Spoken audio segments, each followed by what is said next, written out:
3, 2, 1. You're on.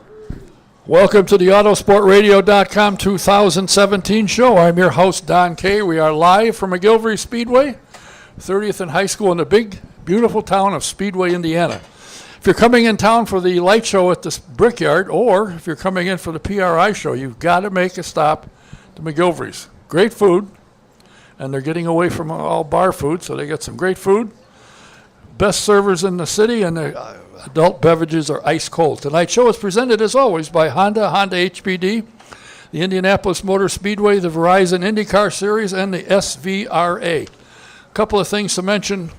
One, not a happy one. I want to send condolences to Chuck Schumann and his family. His mother passed away Sunday morning, but he said everybody was there. His sister was with him, his dad. His mom and dad have been married for 73 years. That's what I said, 73 years. I'm lucky we got 15, what do we got, 3? 73, good grief. I also want to mention, if anybody, the greatest doctor's appointment everybody always looks forward to is a dentist. I've got an answer to that. Trust me when I tell you this. The Indy Dental Group with Dr. Jack Miller and his wife, Dr. Liz Lewis, they have a phenomenal practice. They're great people. The dentists and technicians and everybody, hygienists, are top shelf. If you want to make an appointment, give them a call at 317-941-7300. Next week, there will not be a program. It's a couple of days before Turkey Day, and we're not going to have a program. We will come back, however, on November 28th, the following week. Go to Autosportradio.com and click on the Autosport Radio tab, and when I have the guests lined up, they will appear there. And as I mentioned almost every week, because I have a problem almost every week, if you have trouble with your computer, which I did again last night actually, I couldn't get into my website and I couldn't put pictures up, so I called Jack, and in 3.5 minutes he had the problem solved. And I spent 3 hours last night. I couldn't make it work.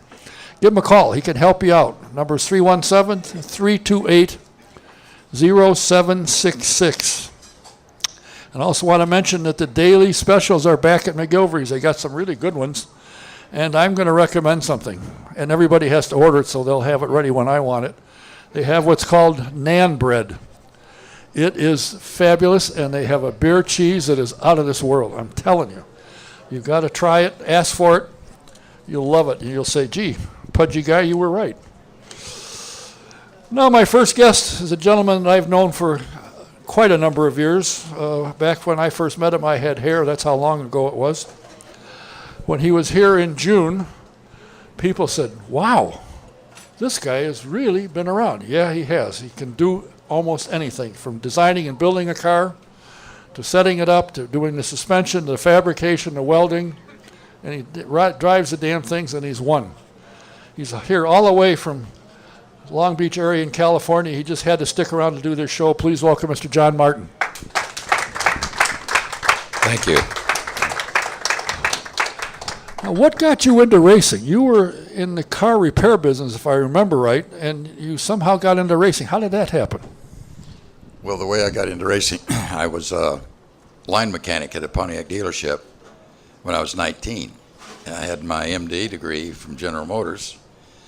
And that's when Pontiac was really kicking tail down at Daytona and then tracks like that. And that's when I started looking at the racing. So in 1960, I got a 34 Ford Coach and put all Pontiac stuff in it, and that I got out of the junk pile, and went drag racing.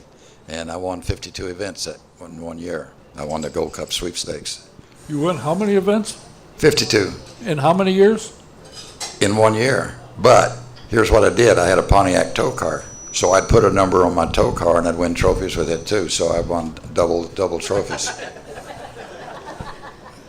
And these guys are whining and crying. They got 18 events. And here you won 52 in 1 year. You had to be tired.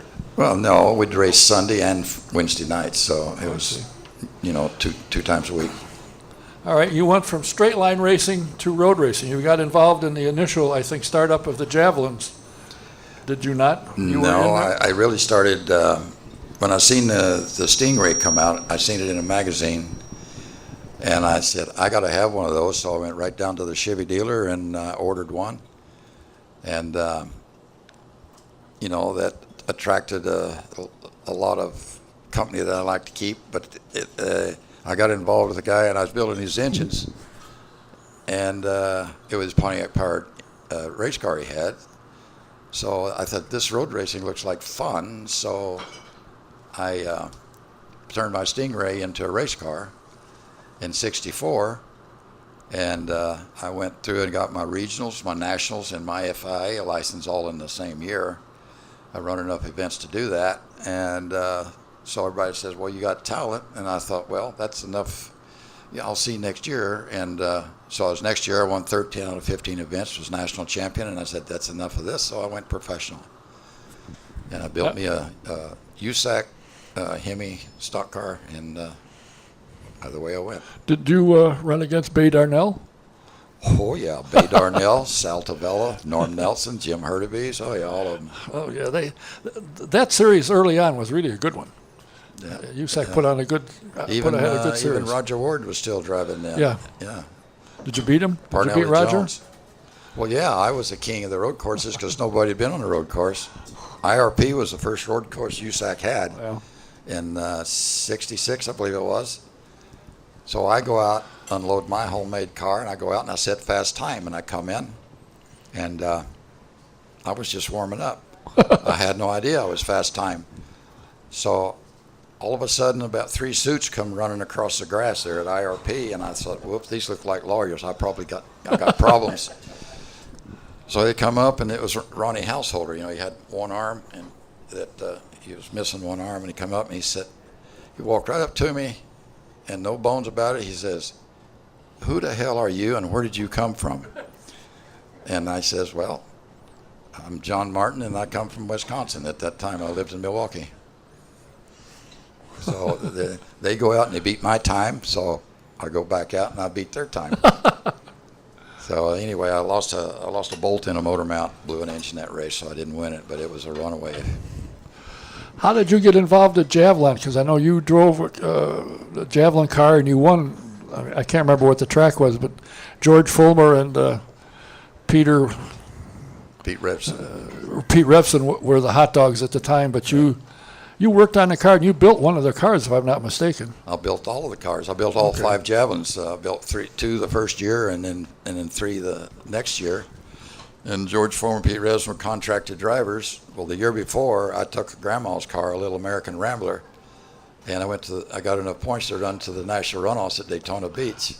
So, and when it rained with that little car, I could lap second place. It was no matter what was on the track, I could lap the field in the rain. But it was a fun car. It was the best legal cheater ever built, probably. I had to carry the spare tire to make it weigh enough. So carry a spare tire in a race car. That's a good idea. Yeah, Never thought of that one. It's nice legal ballast to put in it. How did you go from that to IndyCar? The Spets from the Javelin and move on up and end up at IndyCar. Yeah, Javelin. I said I'll go. Javelin asked me if I'd go be their crew chief for the 2 Javelins, and I said yes, on one condition: the first empty seat, I want it, or I'm not going to go build cars for you. So they said okay, and then the next year I was a team driver, and we built 3 cars in '69. Did all the engine development and everything. And then halfway through the year, I got fired. There was one of the bigwigs from the factory was in the wrong place, and I removed him during a pit stop, and that didn't go over too well. So they called me a car breaker because I'd be leading the races in a car break, but only what broke was what I told them was going to break before it broke. So they didn't like that. So on paper, I was a car breaker. So then I went up the street and started building engines and working for a guy that had Formula 5000 cars. And a friend of mine out of St. Louis owned one of the old Lotuses that Clark had. He bought it from Colin Chapman. So I stick a Chevy in it, and I make a Formula 5000 of it, no Indy car. So I was beating my boss, and we were the distributors for the Surtees Foundation, and with David Hobbs. He was kind of a team driver, if you may. And so I was beating my boss with my old Lola, or my old Lotus, I think it was, yeah. And so he says, that car must be awesome. And I thought, trying to kill me, but I thought that was the way all rear-engine cars drove. So he gets in it, takes 2 laps, he comes in, and he's really red in the face, and he's shaking, and he comes over, and I said, why are you so angry? He says, you're either the bravest or the craziest SOB I know of. You're not going to drive that car anymore because it's going to kill you. And I said, well, you're the one that crashes all the cars, not me. And he said, when we get back, you're going to use a Surtees. So then I drove a new TS 5A Surtees. And that's how I started rear engine. There's something about racing, and I'm hooked in a different direction, but you get around the people that are involved in the sport. And to me, it's one of the most exciting sports because you have a crew and everybody has to do their job. And if they don't, there can be real serious. I mean, let's face it, you might get a concussion if somebody misses a block playing quarterback and they get knocked down, which does happen locally, I think, once in a while. But, it's just a fantastic sport. The people are good. You don't hear them protesting anything. You don't see them, injecting things in their arm or whatever that kind of nonsense is. And if you got a driver they know can win, they'll work 24 hours a day to give him a car that he can win with. Well, 24 hours was just getting warmed up. A lot of times when I did the javelins, we'd work 72 hours, sleep for 12, work 72 hours. That was kind of the way the cars, we give birth to those 2 cars in such a short time, and we called it the Calvinator because they made refrigerators too. But that's it was basically the grandma car basics, and then we started making race cars out of them, and it was quite a challenge. And we finished 1 car in every race that year, so it was quite an accomplishment. Now you have the ability to design cars, build them, maintain them, fix them, and drive them. I when I first got involved in a sport in the early 60s, you'd see some of these hotshot drivers sitting leaning against the wall waiting for the crew to get the car and bring it out to them. They wouldn't have had a clue how to weld it, how to set it up, how to do anything. But you, on the other hand, could do it all and did it all for a lot of other teams besides yourself. Well, I had talent but no money. So instead of having a helmet full of money, I come with the talent. So I'd build a car. Every race that I drove in Indy cars, I built the engines myself. And I preferred to build my own engines. So I built every engine that I ever drove with the Indy 500. And in '76, with Grant King, we built 2 cars from January to May. We built 2 cars. I built 6 engines for the 3 cars because Bob Harkey, Sheldon Kinzer, and I was the drivers in '76 for Grant King. And that's when the 19-degree Opie first came out, and I knew there was going to be birthing problems for that, but I already knew it from past experience what to do. So every time the car stopped, I yanked the engine apart, and it took the whole month taking the engine apart about every night to find out the proper rod clearance to run that 19-degree Opie with a tube rod. I remember a story you telling one day, and I heard it repeated concerning Grant King. That Grant called you up and said, hey, we got something going, come on down. You walk in the shop, and there's a pile of pizzas laying on the floor, and you had to build a car. Yeah, it was a pile of 7130, 6061 T6, and some chromoly on the floor, all kinds of stock, and that was the 2 cars. So we started to work on it, and a lot of the guys are still here today that worked at King's. And I was out to that garage today, and Billy Throckmorton's done wonders with that place, like that museum. And I walked in there, and it was like a stepping back in time. Yeah, but there's one difference. It's clean now. Well, yeah, you could slip and fall on the floor now because it's so shiny. But then I actually went up to the old engine room, and I said, Bill, I've never had a picture of me taken of all the hours and days I spent in this engine room. There's not one picture of me. So he took me up there, and he said, we'll fix that problem. So now I have a picture of me in the engine room 40-some years later. And it's nice and shiny now. Yes, it is. You were part of Mr. Throckmorton and his crackerjack ace, Fluffy, have interviewed some 40 people and got, 35, 40 hours worth of video, people talking about Grant. Several of them weren't his biggest fans, but for the most part, Grant King was a genius. I mean, he could see things. Now, whether or not he was able to do it all necessarily, but he had the right idea and the right direction to go, and he got people that would, put it together like yourself. And for a guy with very low budget, he'd show up at the Speedway with 2-3 cars somehow, and he ran them. Yeah, that's the Dragon cars. I remember setting it up, putting the engine in it, and getting it set up like at 4 or 5 o'clock in the morning. And we went to the track, and went through tech inspection. And that afternoon, I went out, and the first few laps, I ran 180 some mile an hour, and Grant says, "Put it in the garage. That's fast enough." And I says, "Grant, I'm carrying this thing. The front end's not on the ground. I can put that steering wheel in my pocket. It does nothing on the straightaway. So when you get down in the turn, you'd lift it, let the front end set down, and then you'd make the turn."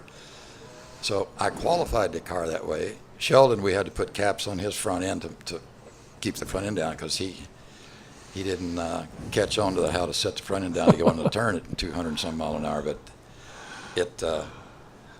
we got all the cars in show, and Bob Harkey put the Eagle in the show.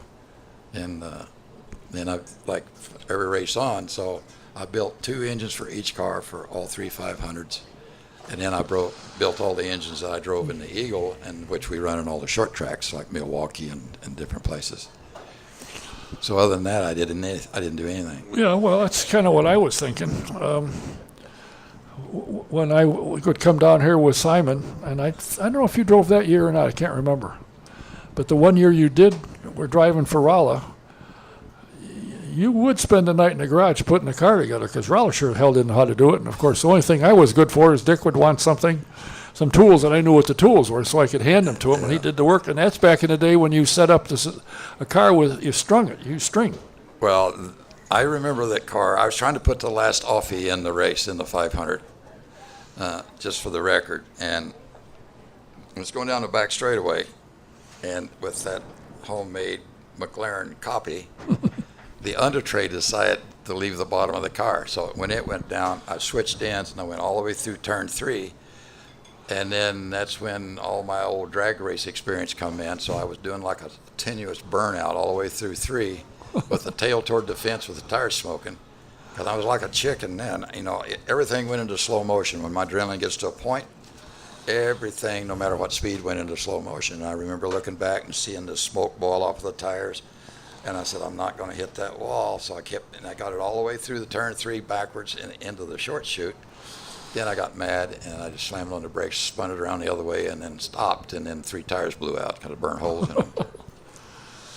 But that didn't stop anything. We went back to put the tunnel up and went out and started running again, but it just couldn't carry it, wasn't fast enough. You have been involved for the last couple of years with Tony Perella and the SVRA. Yes. And you were telling me that you were down a couple weeks ago when they ran at COTA, and you set up your car, and there were 2 other cars that had a problem, and you set them up for them, and all 3 cars won their divisions. That's correct. Yeah, the Snow Cone Camaro was there, and another guy in a Mustang running a TA class. And I just go out and observe, and I see people that's really having a problem, and I know what the problem is, so I go in and suggest and tell them how to set their cars up and everything. And you go back, and it's so much different. They have to learn how to drive it again, but it's much, much faster.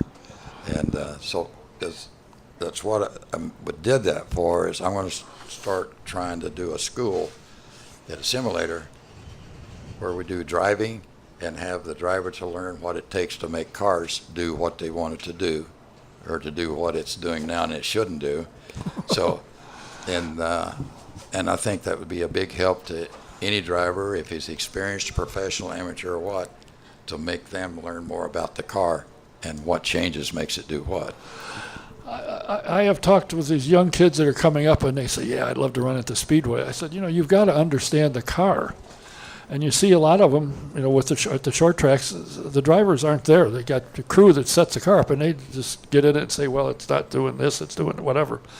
And I've always thought that, the successful guys that understood the car and what it was doing and why would be far better off than not. But why listen to me? What would I know? I just sit here and talk to you. Yeah. Well, I was always blessed. Chassis, anything mechanical to me was just as simple as that's up and that's down and gravity sucks. I mean, that's all you got to know. And it's so simple to me that when I close my eyes and think about a car, my mind becomes the car, and you know what it wants, and you take one lap or one corner. You don't have to run a lap. You just take a couple of corners, and you know what the car is wanting to you. And then you look at the tires, which is an art that's lost. Nobody knows how to read tires anymore. So you look at the grain, you smell the tire to see if the compound is leaving the tire or not. And it's all those little things that it's an art that's no more around. I know, speaking of Mr. Simon, that was one of his things. He'd run out and check the temperature of the tire. Then he'd ask the driver, what's the tire doing? What's the car doing? And he could tell if the driver was telling him what the tires were, they were on the right page. That's correct. And a lot of times I'll warn drivers this as I'm training. If I ask you the same question 3 or 4 times, it's not because I'm senile and I forget what I ask you. It's because I want to know if you know what you're telling me. So because they can tell me something, and I'll say, let's go over that again. And the reason for that is what they said back here contradicts what they're saying here, so that don't jive. So they don't understand what they're really feeling. So once you get the truth out of them, and they're not aware of it, then you can do what you need to do to the car. SVRA has grown immensely in the 5 years that Tony's had that. What do you think about what he's doing and bringing the old cars out and running them, and just going the program that he's got going, and which you're involved in and want to get more involved? I think it's great, and I think he's doing wonders with that. I mean, I see more and more and better equipment of the 60s and 70 versions of cars, and he's getting a better class of fields. I don't think he's getting more cars because 1,200, 1,400 cars is enough cars. It's just everybody is stepping up and getting better. It's like I drove a Mustang.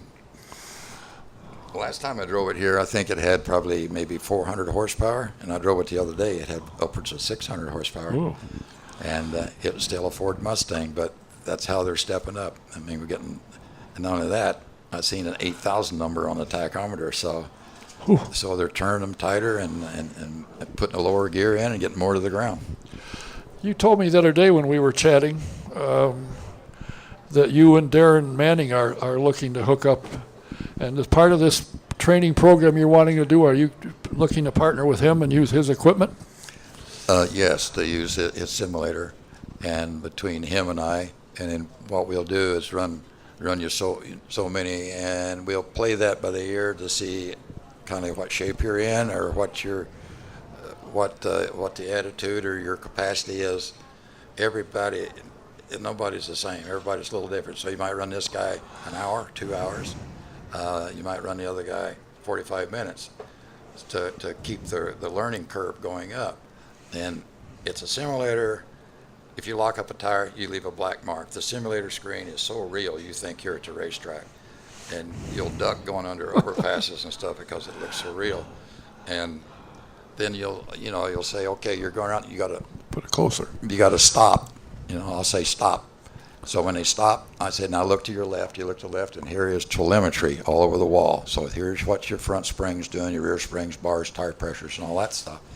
So, okay, we'll change the tire pressure 3 pounds in this tire and 3 pounds in the opposite tire. Now you'll understand what crossweight does. So you take off and you go out. You'll feel the difference on the simulator. So now you got an idea of what tire pressures can do, because tire pressures is one way of spring rate. I was up there when he was on his hands and knees putting the floor in. He'd built the walls and had the tub in there, and he was, finishing it up. And I saw him when he had it running. He showed me one day. I thought, good grief, this is very similar to driving a car. You actually can get the feeling, with the exception it doesn't bounce, of being in a car. It bounces in your hands and steering wheel, on your foot, and so forth. Yeah. And when you run over a ripple strip, when you're on a ripple strip, you'll feel it. And like if you get brake chatter or whatever, you'll feel it. And it makes it realistic that way. And what we're going to do is put a package together for so much for guys to come into the airport. I'll pick you up. And if it's in the day they're going to do the seminar, we'll go straight to the simulator. If not, they'll stay at my house. I got a huge 4,000 square foot house that my late son left me over in Geist. So Excuse me. that well, my late son always had these. You're going to do it, do the best. But anyway, I got plenty of room so the guys can stay there, and we'll take them back and forth to the simulator. And one night out of that, we'll go to somewhere and have a nice steak and all that. But we'll have chalk talk as late as they want. So it'll be a one-on-one with the drivers for 48 hours. And then when it's all done, I take them to the airport. It's done. So they don't have to get hotels, rental cars. They don't have to do any of that. Can you be old and do this? As long as you're able to walk. Not real fast. No, you can get on there if you want. Okay. I'll show you a few laps. Yeah. Now, in addition to all of this you're doing with race cars, you also are tied up with an insurance company and investigate crashes. Well, it's not an insurance company. All right. What it is I was wrong again. Is a expert witness to accidents. So we reenact all the accidents. I don't care what it's a surprise. So I'm the MacGyver of the deal.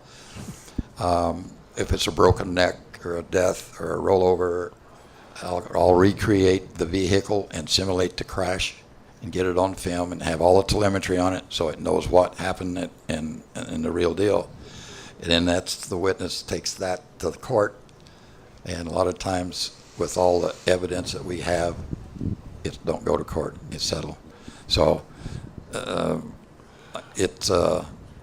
reason he got me, I took care of his race cars in '08 and the Indy Lights. So he knows I can go from A to Z. So whatever you need, no matter how big a surprise, I usually at 2 to 3 weeks it's done. And he pays me good money to do that. And I stay in his house, which is 12,000 square foot.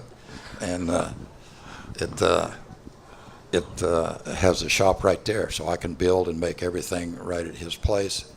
And then if it's a multi-car deal, a triple deal, I did a triple deal here a few months ago. And then you flip cars. You don't really flip them. You put outriggers on them, and then you put an outrigger that it goes to so many degrees, and when it's tipped to that point, that means that's a rollover. And we hardly have any mistakes in that, but one time we did. It was funny. We was remote controlling a Suburban to do a flip. So it was successful. So we got a chase car, and we're chasing it, and Mickey is doing the remote controls, steer it out, flip it, it lands on its wheels, but he forgot to take the throttle off, so the car went around and run straight into the guardrail where the state troopers were observing. Did you get a standing O for that one? You got a standing O for that, yeah. Well, after the tires burn a hole in the ground, he got it stopped. You know, it's interesting. As I said, I've known you from in the 70s, and racing and race cars are you. When you think of and seriously, when I think of race car, I look back at some of the cars in the 70s and 80s, you're the first one that pops into my mind because that was you. I mean, you were around a car and you loved it. You could tell that this was what the man was born to do. Well, that's one reason you don't see a lot of pictures of my front side and around. It's always my back side and I'm under a car somewhere. So when John Fugate used to be the PR guy for Indianapolis. Well, when he needed a speaker for an event and somebody stand him up, he'd come and drag me out from under my Indy car. Say, go take a shower and change your clothes. You're going to do a deal for me tonight. As long as I was back in by 11 o'clock that night, then I could work all night and make up the time. But I did a lot of that too. I did a lot of speaking engagements for Fugate. It's always amazed me what you've accomplished, you know, and I got to watch you work on cars.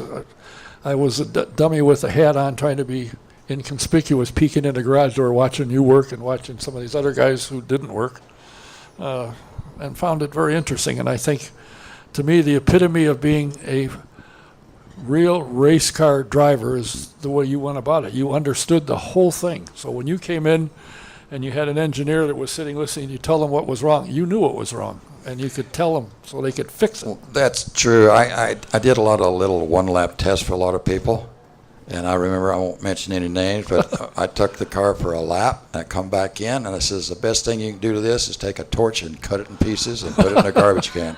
That thing is lethal. It don't have a double shear bolt on it. It's like driving a rubber duck. You know, it's just all over the place. And of course, naturally, it wasn't going to make show, but it could hurt somebody. So I said, I won't get in it again. But Did anybody run it? no. They cut it in half? I don't know what they did with it. But it didn't belong on the racetrack. You know, I don't know. I always enjoy chatting with you and, you know, looking up the stuff that you've done and the accomplishments you've had. I mean, to win 52 drag races in 1 year, geez Louise.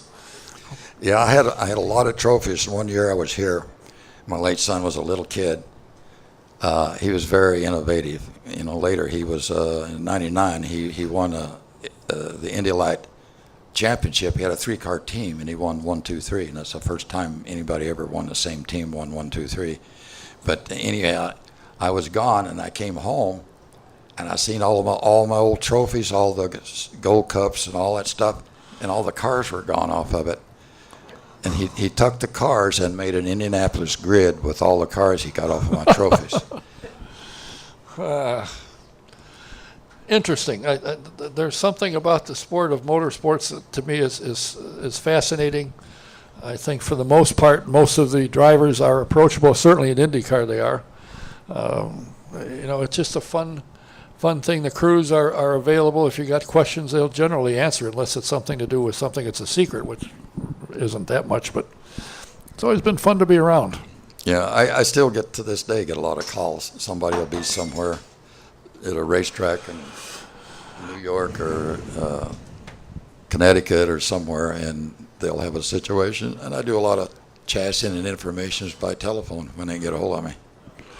Well, I would think you're probably as good with a computer as I am. You could Skype things, and they could show you the picture, and you could look at it in your computer and say, here's where you need to change it. Well, yeah. You know, I don't know how to do it either. Instead of computers on my car then, believe it or not, for ride height gauges, when you knew you got low enough, I put three plies of duct tape on the bottom in the left front corner. And when the first ply got rubbed off, that was about my minimum ride height. But what I'd use to get to that point, use a McDonald's hamburger styrofoam hamburger cup, and I'd cut it into pieces and tape it to the side of the car, and it would wear it off to my ride height, and that's how I know my rear ride height was done. Guys are spending thousands of dollars, and you're using McDonald's leftovers. Yeah. But it worked. It worked, yeah. Well, I appreciate your time as always. I did see some of your video you did on Grant. What was your opinion? Obviously, you liked him, or you would have come back and built cars for him. Well, that was pretty neat. What he took 50 hours and put it into 15 minutes. So he got a lot of the goodies in that. But he's got to make another film that's at least an hour long out of that, and he needs to put it in a series and run like a one show each night, or one driver that went through Grant King's place out there, one show at a time. Each one's a show in themselves. Oh yeah, I think you got to lead off with Billy Vukovich. He was he loved Grant. He was a big fan. Yeah, he loved Grant. Yeah, yeah, he had a lot of nice names for him. Yeah. Oh yeah. There's ladies here, so we won't repeat those. But and incidentally, there is a 15-minute piece that's been done, and we're going to have them in here in the next 3 weeks, and we'll be able to project it hopefully up on this screen. You'll be able to watch it. It's really quite good. It's worth the trip. Oh, it absolutely. Really is. It'll bring back a lot of memories, and you'll probably find out a lot of things you didn't know. And maybe some of them you didn't want to know, but you're going to find out anyway. That's right. Well, I thank you for your time. It's always a pleasure to talk to you, and if you're going to be around town, you and Darren making trouble, we'll see you again. Okay. Maybe John? I can grab Darren and we can show up here. There you go. John Martin. Thank you. My next guest is still here, and I think he's still awake. He's being pestered by somebody over there. I don't know who it is. I think his bride left him. He got tired of him. But he'll be up here in a minute, and we'll talk with him. In the meantime, I want to remind you that Stitches 2 is the place you need to be if you need stitching done, embroidery on a hat, shirt, shoes, jackets. It doesn't matter what it is. You call Fran at Stitches 2 and she'll take care of it. The number is 317-271-3444. That's Stitches 2 in Indiana, in Speedway, actually. And if you are an SVRA fan, or if you're a fan of the older cars from the 50s, 60s, 70s, you need to go to svra.com and subscribe to the Vintage Racing Quarterly. It's a fabulous magazine. Got a lot of good stories about the old-time cars, and you'll get to see them at the track. So go to svra.com and subscribe to Vintage Racing Quarterly. Trust me when I tell you, it is a first-class magazine. And they also now have a Trans Am magazine out because Tony has controlling interests of Trans Am, and Trans Am will be running with the SVRA, and when they come to Indianapolis, they will be here. So check it out. It's a great thing. You'll love it.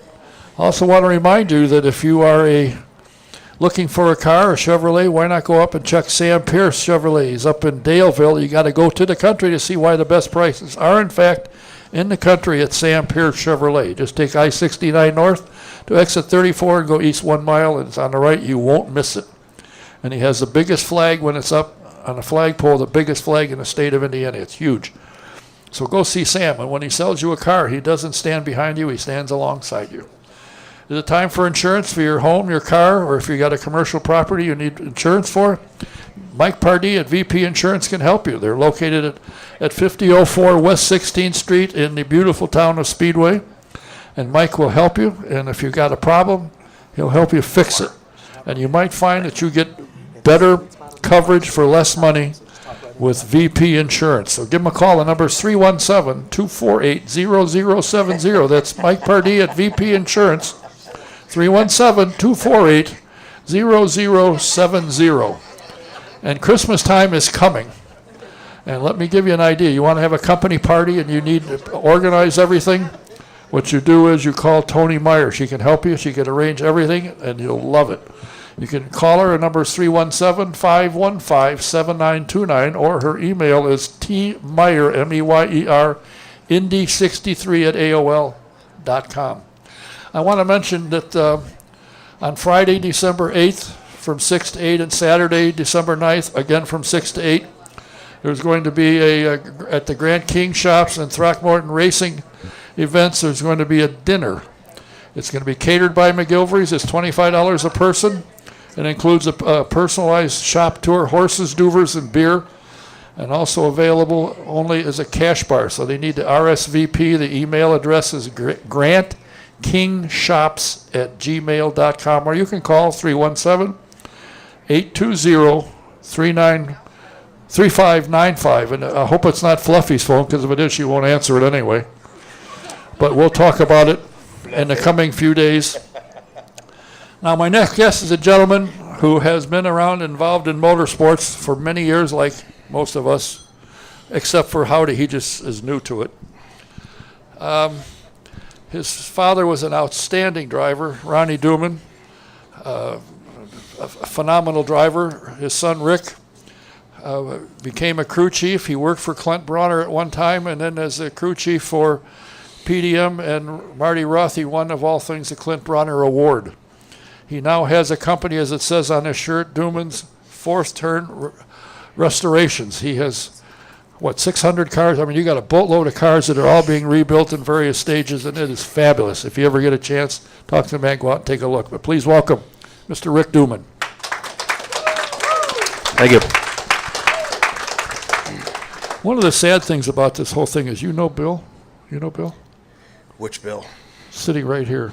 Yep. I'm sorry. Yep. I'm sorry. I stole his stepdad's trailer. Possession's 9/10 of the law. It certainly is. In my shop, I own it. It certainly is. Do you ever call Fluffy? Yeah. Does she ever answer the phone? Yeah. In fact, she was our best help at Legends Day, month of May. You got to be desperate, really. Well, yeah. But we'll take anybody. When you run 5 cars, you need a lot of people. Oh, you didn't call me, but thank you. That's okay. Don't worry about it. We was could have called you napping. for PR. I was napping. So how you doing? Good, you? Fine. What got you into restoration? I mean, you worked on crews. You were a crewman. You were an award-winning crewman. Now you're a restoring ace. Just kind of started, worked for a couple of people, and then just got tired of the travel, basically. And it seemed like something that could be done, and just happened to get lucky, and You got all the cars in town. I got a nice percentage. How many cars are in your shop? 21. You got room for 22? For one more? We actually have 3 that are out, and then 2 in the attic. When you get done restoring these cars, what happens with them? I mean, does the owner drive them, or do they go to events? Are they used for show cars? What do they do with them? Right now, they're just used for the Legends Day, but we're both of my car owners are. One is retired, and the other one's thinking about it. Except when you send them a bill, they say, "Well, I better keep working." Yeah, then he has to go back to work. But they want to do more than just the Legends Day, but we've done the Legends Day actually just once in 2 years. But like I said, we did run 5 cars there the last time, and it was quite an undertaking and had a lot of great help. I've seen pictures that Bill had taken of your shop. Who are what are some of the cars that are in your shop that ran? I think I saw the Budweiser car in there, and I forget I saw some pictures. What are some of the cars you've got in your shop now? We have Mears, the first car that Mears drove for Roger Penske, the PC6 that sat outside the front row. Foyt's 71 Coyote, Mario's Cam 2 McLaren. We have Mears PC10, Al's PC10, Arciero's PC10, Shorty Catlin's 1930 Miller, 3 Eagles, Jerry Grant. I need a program for all the stuff. McElraith Eagle, Jerry Grant Eagle, Gordon Johncock Eagle, Mike Mosley Eagle. Boy, you got a lot of gurney cars hanging around. We got 4 Eagles. see. I didn't tell you about the Roger McCluskey AMC Eagle. I see. So we have that one too. The Eagles have landed at DT4R. Are parts available for these cars, or do you have to make a lot of them? We try not to because it takes too long. We just as soon try to find them, or at least fix what we can find. But they're getting extremely hard to find, and luckily there's still enough stuff out there that I think we're going to be able to get all of our stuff together. The Gerhardts are the hard parts to find. We got 2 Gerhardts in there. Yeah, too. but there wasn't that many Gerhardts floating around to start with. No, I think it's 11 or 13. Can't remember. But When Foyt's exhibit was at the Speedway, did you take his car over there? I'm sorry, what? When Foyt's exhibit at the Speedway Museum was on, did you take his car? No, but we ran it. It was his first outing since the Pocono 85 500. And it was it got turned back into the number 9. Are all the cars that you're working on, the owners want them to run? They're all runnable? Oh, yeah, everything runs. So my other question was, if there's a show somewhere, if you get into the SVRA, would any of these cars make the tour? We're looking to try to do that. Like I said, the guys want to try to do some more stuff. One's retired and wants to definitely do some more. The other one does also, but we want to try to get them out there because, let's face it, to have these things, you need to get them out and let them run, let them stretch their legs. It doesn't do any good to just keep them in a closet. Besides that, if you got people coming into your shop to look at them, you don't get a lot of work done. Well, it does kind of kill an hour or 2. Is it possible to call and arrange to come out and take a tour, or are the doors locked? No, sure. We'll take, just money talks, and then the door unlocks. How about that? Was that pretty good? I think I'm gonna have I'm to. just kidding. I'm gonna bring Bill with me. Nah, we'd be happy to have just about anybody. I mean, it's just a nice little quiet place and Yeah. with a lot of Right. history. Yeah. How many people work for you and work on these cars? We got there's 6 of us Wow. altogether that are in and out. In and out. Do you run out of work or you run out of parts and you say, well, take a couple of days off, we'll call you when we need you? No, well, we're never out of work. We're out of parts a lot. We're out of space most of the time. Trying to move cars around because everything's on wheels. I noticed that. It's Yeah. kind of a funny thing. Yeah. They're on wheels. What's the most difficult car you've had to try and restore? Well, we've done a couple of McLarens. The Coyote was the hardest thing because the way it transitioned from the 1st of May until race day. I mean, if you look back, it was a square rear engine car. That's it. It was just a rectangle. And by the time the green flag dropped, race day, it had wings, side pods, oil coolers, this, that, and the other hanging off the thing. So it was hard to. That was the hardest one. Plus, we did it in just over a year. Now, as I said in the beginning, your dad was a very accomplished race car driver. When he lost his life, that didn't say, maybe I should go to McDonald's and flip burgers? No, I actually tried driving, but I basically did everything wrong. In fact, I invented some things to do wrong, so I didn't make it.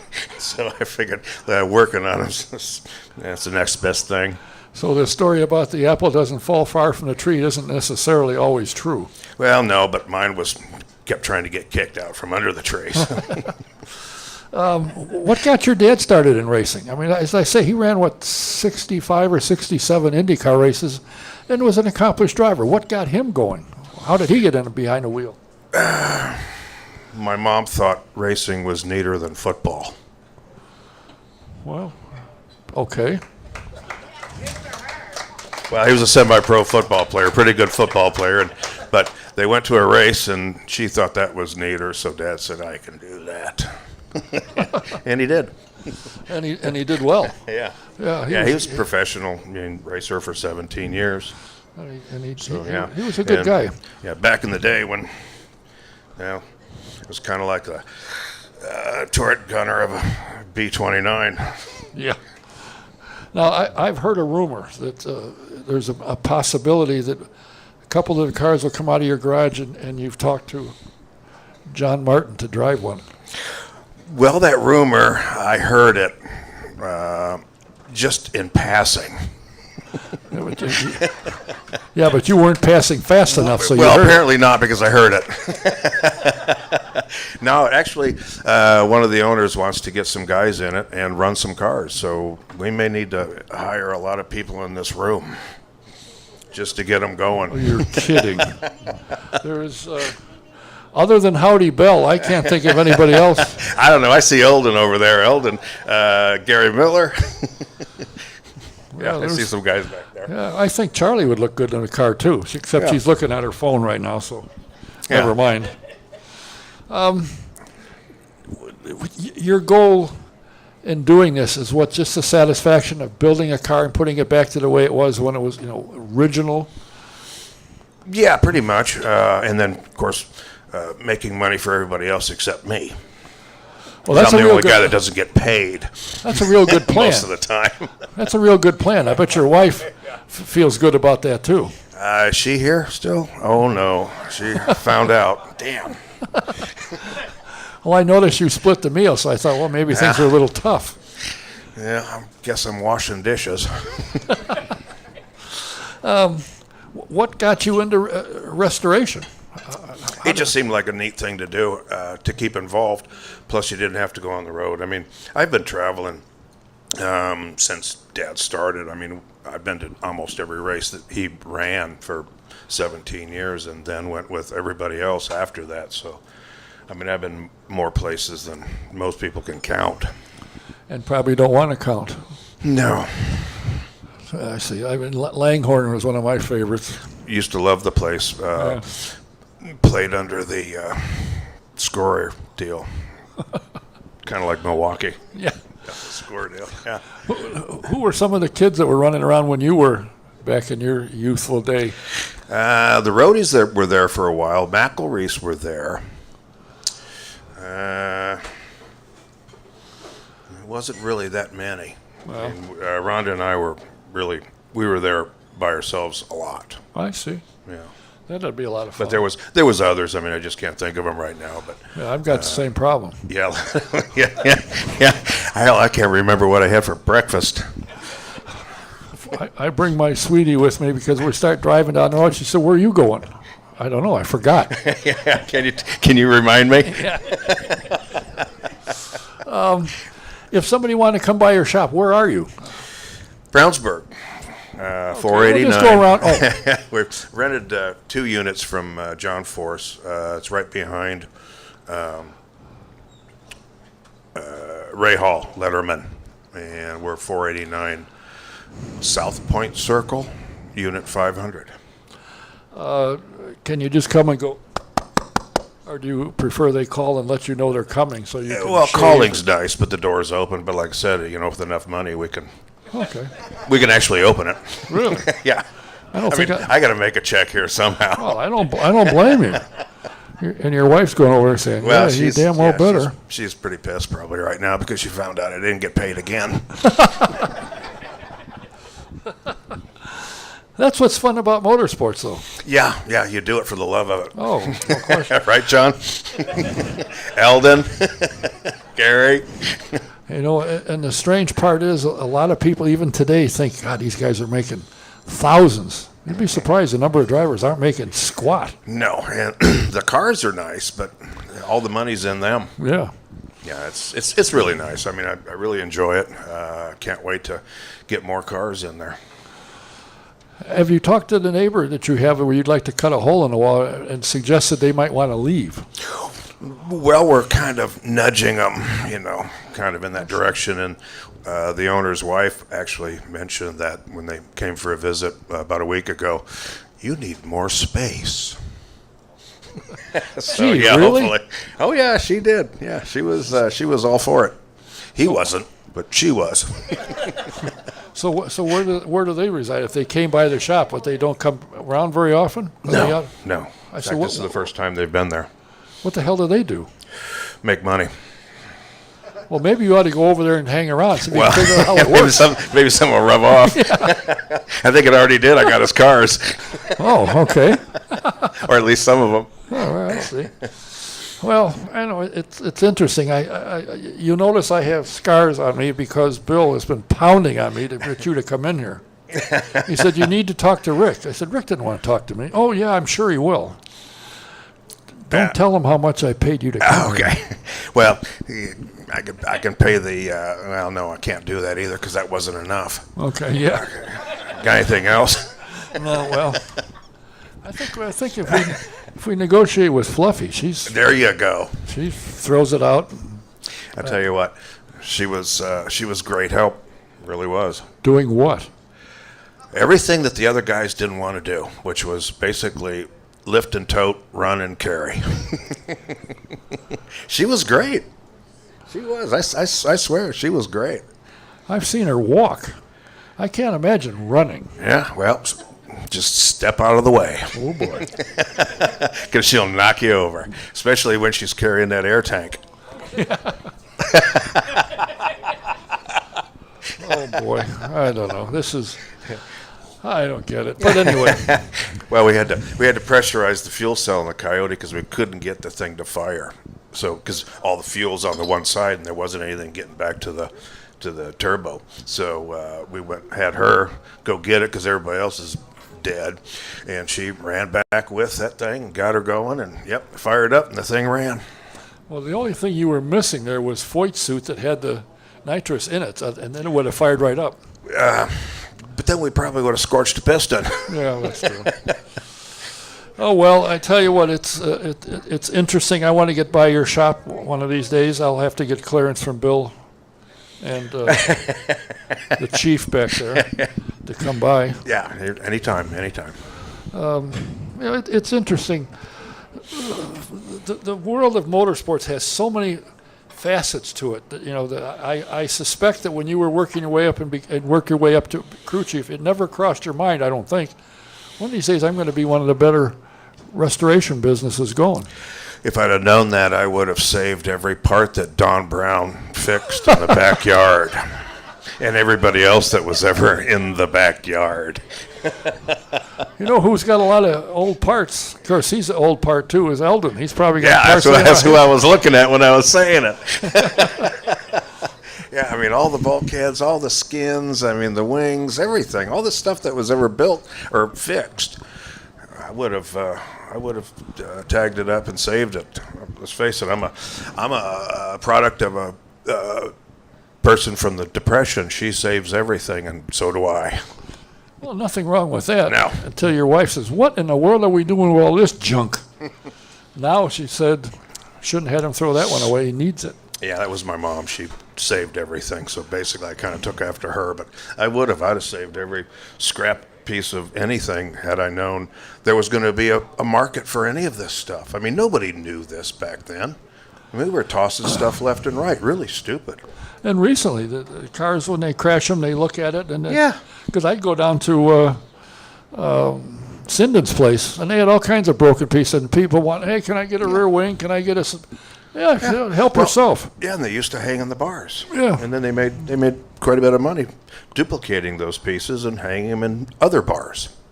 So, yeah, it was, we were all a little blind. Well, I'll tell you what. Especially the old ones. What? Well, us older. Oh. We were blind I by see. not I seeing see. Well, any of that's- that. Yeah. Do you build any part? Can you build a rear wing today? Or if you can't find Yeah. one, can you build them? Yeah. Is there much that you can't build if you can't find it? No, we can pretty much try to duplicate anything, or we've got there's lots of people in my phone book. I can find somebody who can do it.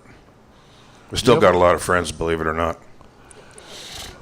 I Well, was sitting here thinking about that. let me reiterate. I have a lot of friends that'll take my money, Yeah.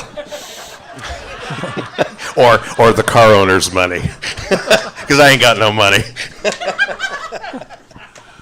Well, maybe the car owner that you have that's still working, he'd give you a job. Well, I already got a job. I got his cars. Oh, that's true. And remember the old saying, "Possession's 9/10 of the law." Yeah, just like his trailer. So that. Yeah. So you're the I guy. got a nice 20-foot black trailer, double axle. Really? Yeah.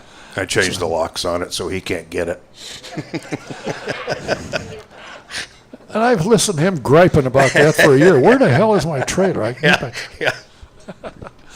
Well, I'll tell you what, it's interesting. I hope some people will pester you and slip you a $5 to unlock the door and travel through, because I know they're all going to feel sorry for Howdy particularly.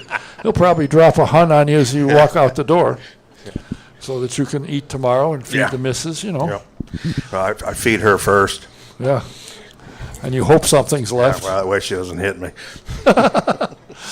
Well, listen, I appreciate you taking the time to come by here, and I highly recommend, since he was foolish enough to say, "Sure, Yeah, it caught come me on a by the weak moment. shop." Yeah, come by the shop, knock on the door, and take a tour. Because the pictures I've seen, you got some beautiful cars there.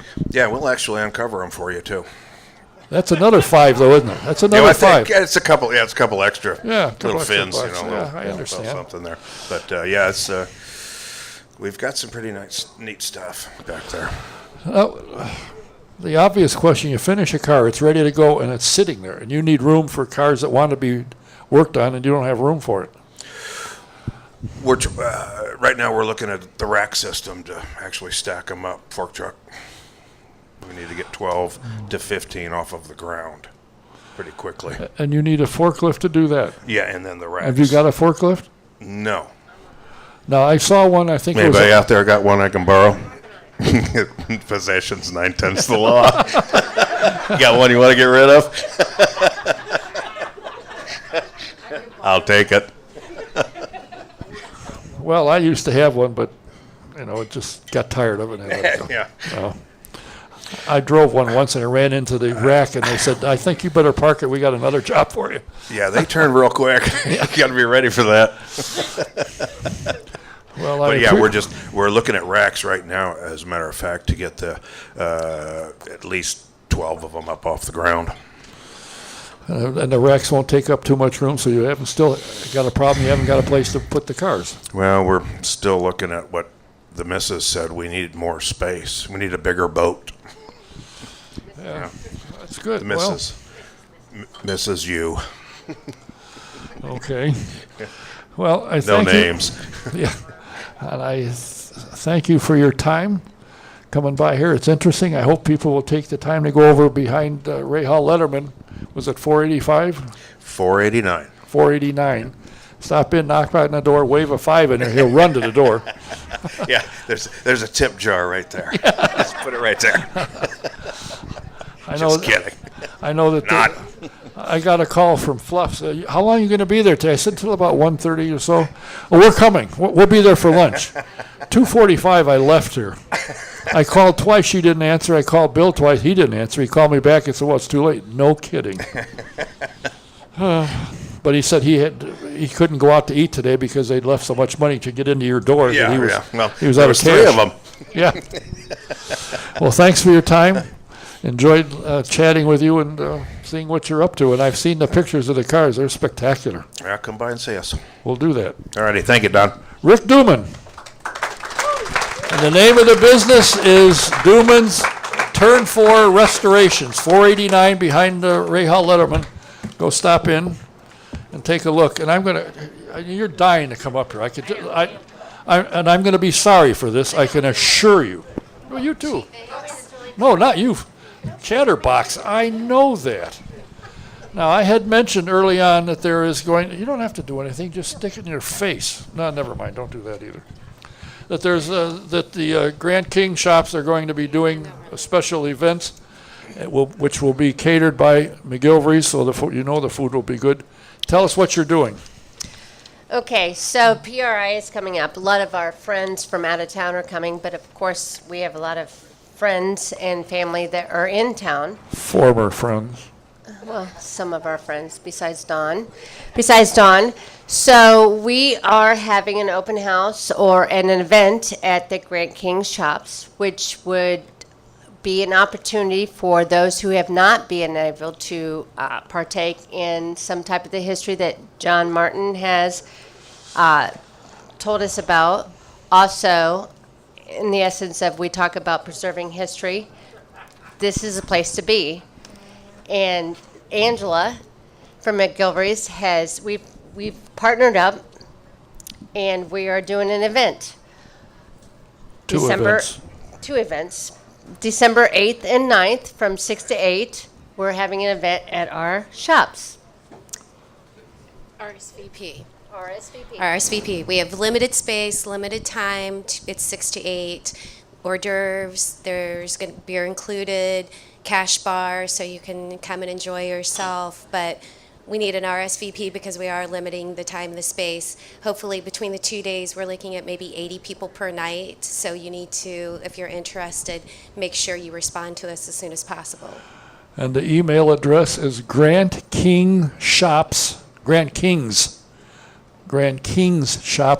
@gmail.com, or you can call. Whose number is this? That is the shop phone. Oh, shop phone. That is the shop phone. At least you leave a message. This one, it doesn't. Never mind. Don't give my personal number out. 317-820-3595.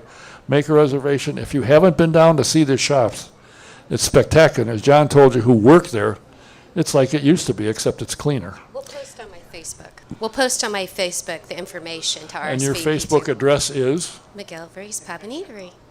Speedway, don't forget Speedway. Pub and Eatery. McGilvery's Pub and Eatery Speedway. Yes. Look it up. Yes.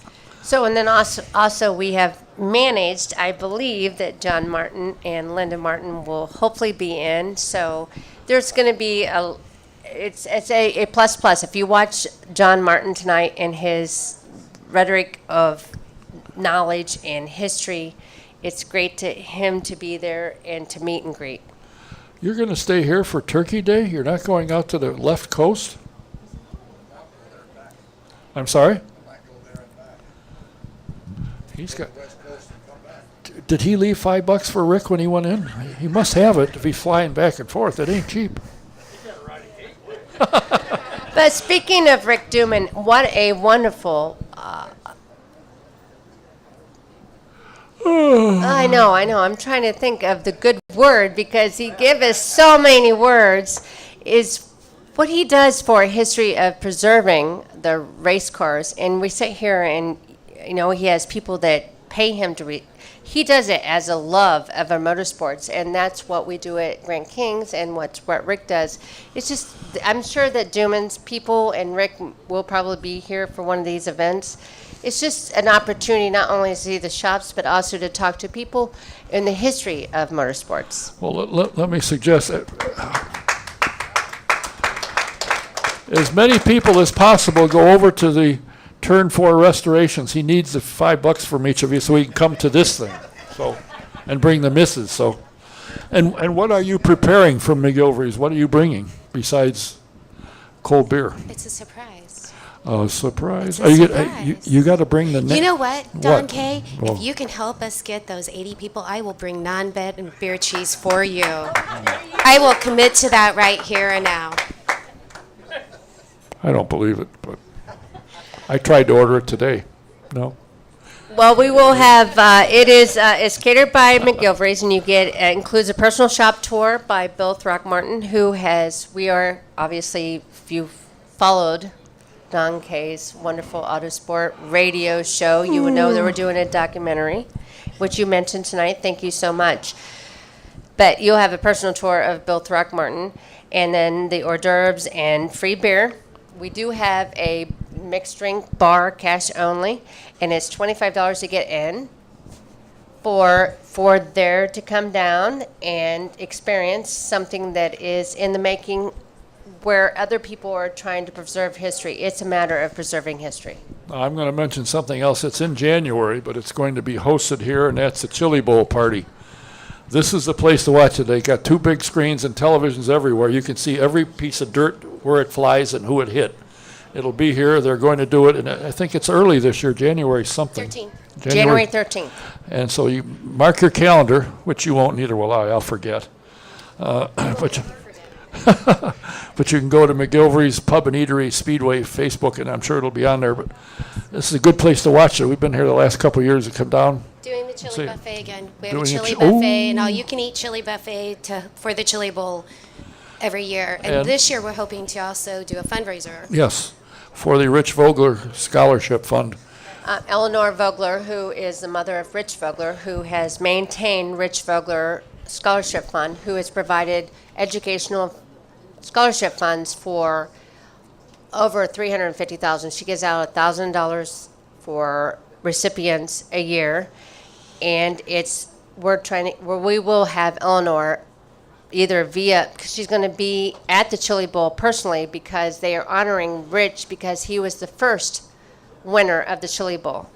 So Eleanor and her family are being flown out to the Chili Bowl to be honored because Rich won the first Chili Bowl. So we will be live casting, or Angela will be live casting the Chili Bowl. And we're going to be raising money for Rich Vogler Educational Scholarship Fund. Are you going That to be night. at the Chili Bowl? No, we're going to be here. We're going to be here raising money for the scholarship fund. I was told she was going to the Chili Bowl. I will go if I will go I'm sorry? to the, he might send her. I mean, I'm just saying it's a good cause to contribute to. We will have some items to auction, and we'll have. You know what? You can talk to Rick. He's got parts and pieces from old cars. He'll go down yes, to buy. absolutely. Huh? He says, no, I'm looking for more. Don't tell. So we have a lot of events coming up That's right. involving Pass the hat. He was gonna Autosport pass the radio hat. show. We have a lot of events that thank you for promoting, but we appreciate everybody that comes every week. You had great guests this week as far as One of them was good. Yeah, I know, you know. touch and go. I think John Martin's bigger than life, and I think Rick Duman's doing the bigger than life stuff that keeps our sport alive. All right, I'm going to suggest something else. If you know where Grand King's old shop was, go there. Just stop in. You don't have to have $5 to get in there. They'll pay you to come in, actually. Stop down there. Get a bunch of people and drive her nuts, which only a short putt. It won't take much. Thank you. And again, I can't stress one of my favorite places of all. In the first place I came to when I came here 25 years ago was here. And so far they don't know I'm still here because I am still here. We are still here. Thank you for being here. Thank you, ladies. Again, mark your calendar, Friday and Saturday, the 8th and 9th, down at the Grand King Shops. We will not be here next Tuesday. John is going home, so I said, that's it. We're not going to be here. But we will be back on the 28th. Again, check autosportradio.com website and click on the tab that says Autosport Radio, and you'll see who the guests are when they're there. Or you can go to autosportradio.com. My website that's what I'm talking about, and you'll see them. So until the 28th, have a great Thanksgiving, and we look for you on the 28th. Don Kay saying good night. Thanks for watching, listening. We'll see you next 2 weeks, the 28th. Thank you.